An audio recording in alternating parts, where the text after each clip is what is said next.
حضرت ابو حریرہ رضی اللہ عنہ فرماتے ہیں کہ رسول اللہ صلی اللہ علیہ وسلم نے صدقہ فطر کی نگرانی پر مجھے مقرر فرمایا تھا۔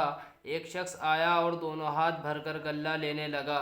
میں نے اسے پکڑ لیا اور کہا میں تجھے ضرور رسول اللہ صلی اللہ علیہ وسلم کے پاس لے جاؤں گا۔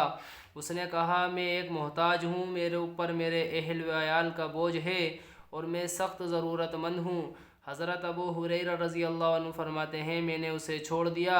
جب صبح ہوئی تو نبی کریم صلی اللہ علیہ وسلم نے مجھ سے فرمایا، ابو حریرہ تمہارے قیدی نے کل رات کیا کیا؟ اللہ تعالیٰ نے آپ کو اس واقعے کی خبر دے دی تھی۔ میں نے عرض کیا یا رسول اللہ، اس نے اپنی شدید ضرورت اور اہل و عیال کے بوجھ کی شکایت کی، اس لیے مجھے اس پر رحم آیا اور میں نے اسے چھوڑ دیا۔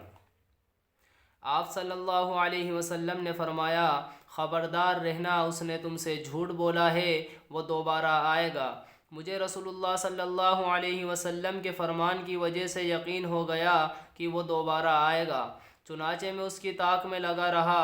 وہ آیا اور اپنے دونوں ہاتھوں سے غلہ بھرنا شروع کر دیا۔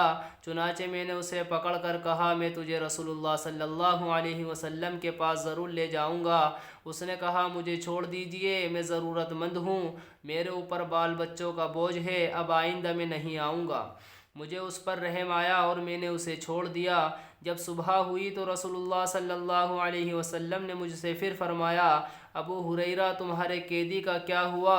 میں نے عرض کیا یا رسول اللہ، اس نے اپنی شدید ضرورت اور اہل و عیال کے بوجھ کی شکایت کی، اس لیے مجھے اس پر رحم آ گیا اور میں نے اسے چھوڑ دیا۔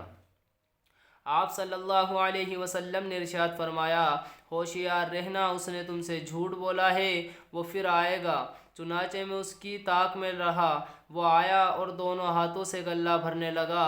میں نے اسے پکڑ کر کہا کہ میں تجھے ضرور رسول اللہ صلی اللہ علیہ وسلم کے پاس لے جاؤں گا، یہ تیسری اور آخری موقع ہے، تو نے کہا تھا آئندہ نہیں آؤں گا، مگر تو پھر آ گیا۔ اس نے کہا مجھے چھوڑ دو، میں تمہیں ایسے کلمے سکھاؤں گا کہ اللہ تعالیٰ ان کی وجہ سے تمہیں نفع پہنچائیں گے۔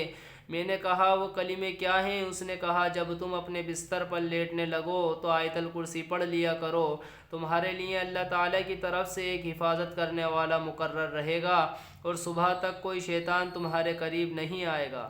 صبح کو رسول اللہ صلی اللہ علیہ وسلم نے مجھ سے فرمایا تمہارے قیدی کا کیا ہوا؟ میں نے عرض کیا اس نے کہا تھا کہ وہ مجھے چند ایسے کلمے سکھائے گا جن سے اللہ تعالیٰ مجھے نفع پہنچائیں گے، تو میں نے اس مرتبہ بھی چھوڑ دیا۔ رسول اللہ صلی اللہ علیہ وسلم نے فرمایا وہ کلمے کیا تھے؟ میں نے کہا کہ وہ یہ کہہ گیا جب تم اپنے بستر پر لیٹنے لگو تو آیت الکرسی پڑھ لیا کرو، تمہارے لیے اللہ تعالیٰ کی طرف سے ایک حفاظت کرنے والا مقرر رہے گا اور صبح تک کوئی شیطان تمہارے قریب نہیں آئے گا۔